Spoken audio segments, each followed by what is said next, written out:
When people think of animation powerhouses, they usually picture Disney, Warner Bros., or maybe the big Japanese studios. But in Toronto in 1971, 3 young creators named Michael Hirsch, Patrick Loubert, and Clive A. Smith started something smaller, stranger, and just as important in its own way. They named their studio after a Canadian superhero from the 1940s, Nelvana of the Northern Lights. The name stuck, and over the next 50 years, Nelvana would become a giant of children's television, shaping what a whole generation of kids grew up watching. Nelvana's first big projects were short TV specials. A Cosmic Christmas in 1977 aired across North America and showed the studio could mix heart and imagination with a distinctive style. Then came The Devil and Daniel Mouse in 1978, a rock-infused fable that set the stage for bigger risk. But Nelvana's early claim to fame came from a galaxy far, far away. George Lucas's team asked them to animate a short for the 1978 Star Wars Holiday Special. That 10-minute cartoon introduced the world to Boba Fett, long before he became a fan favorite. For a young Canadian studio, it was proof they could stand on the world stage. Nelvana's first feature film, 1983's Rock and Roll, was bold, weird, and ahead of its time. It mixed sci-fi, adult themes, and music from Blondie and Cheap Trick. The movie flopped in theaters, but slowly became a cult classic, especially for animation fans who love seeing something outside the usual family formula. The real turning point came just 2 years later. The Care Bears movie in 1985 was a surprise smash. Suddenly, Nelvana was not just surviving, but thriving. Millions of kids around the world fell in love with those colorful bears, teaching lessons about friendship and kindness. For the generations that grew up in the 1980s, the Care Bears weren't just toys. They were a full pop culture wave, and Nelvana was steering the ship. And right alongside the Care Bears, Nelvana was dipping into galaxies far, far away again.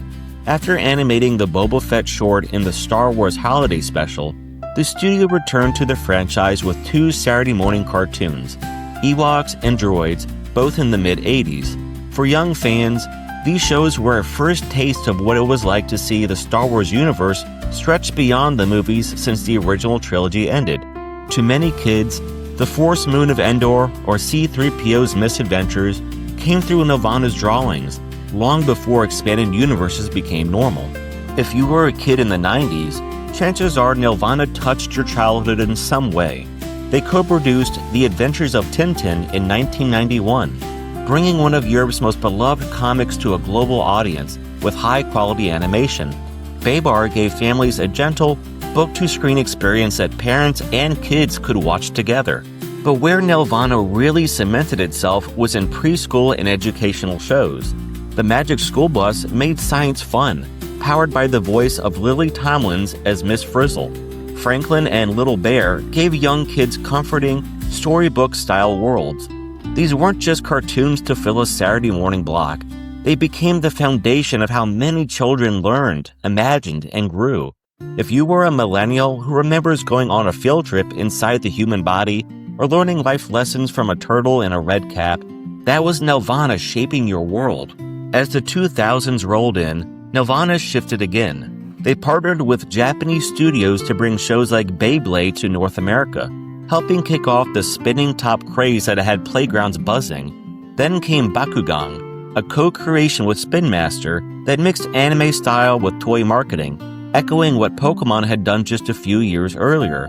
These shows spoke to a slightly older audience, kids who wanted action, battles, and collectible worlds they could carry into their own playtime. Meanwhile, Nelvana kept making safe, familiar preschool hits. Max and Ruby became one of these endlessly rerun staples that younger kids watched for years.